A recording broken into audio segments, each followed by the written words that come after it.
मातांग सुकृतरे शिशु जे सुख बापा माँ सुकृत फल हेले शिशु संतान भोग आज्ञा सुख पाइब बापा माँ जदि कुकर्म निर्लिप्त हो कदर्य कर्म करेंगे पंडित कोईला खणी कोईला आसे सुनाटा सुना खणी आसे आज्ञा लुहाटा लुहा खणी आसो जदि आज्ञा कोईला खणी आम सुना आशा कर मिल मौसा पंडित घर नारी निर्लज्जी हेले तार कूल क्षय हो जाए ब्राह्मण दक्षिण लोभ कले ब्राह्मण को धर्मनाश हुए गृहस्थ दान देला बेले लोभ कले धर्मनाश हो बेसिया माने गणिका पंडित लज्जा कर बेपार नष्ट हो बसंत बाबू जदि घर को विपद संकट आसब जड़े कांदीब से गाई जदि आज्ञा दुख संकट पुओ योग्यवान बुद्धि ज्ञान जदि आज्ञा गुण ज्ञान संपन्न पुओ घरे थिबो बुद्धिवान पुत्र थिबो योग्य पुओ थिबो से बापा मांकर दारिद्र्य नाश कर दबो नहीं जदि योग्य पुओ सारे हबो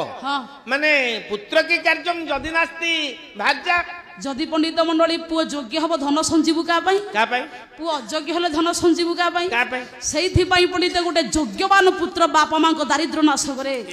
सन्देह टिके मोचन करंतु कौन सन्देह होजे जते बेले कृष्ण महाप्रभु जन्म ग्रहण कले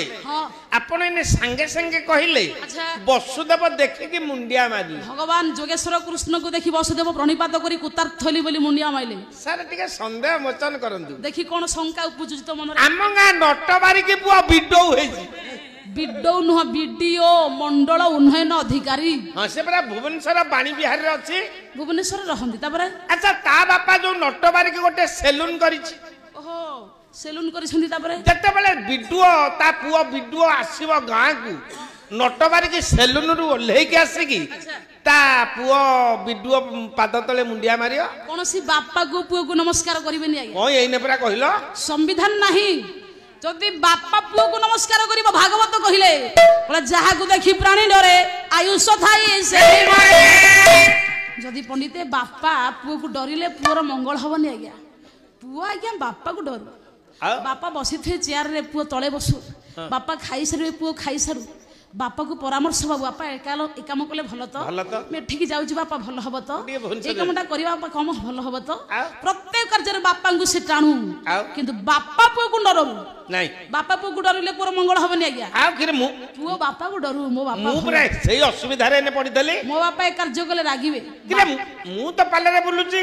मो बड़ पुओ इंजीनियर ताले को मो पुओ को मुंडिया मारिबे नाई आज्ञा सत कथा देखंतु अलज्जिया माता दोषण पितृदूषण मूर्खता अदाता वंश दूषण कर्म दोषे दरिद्रता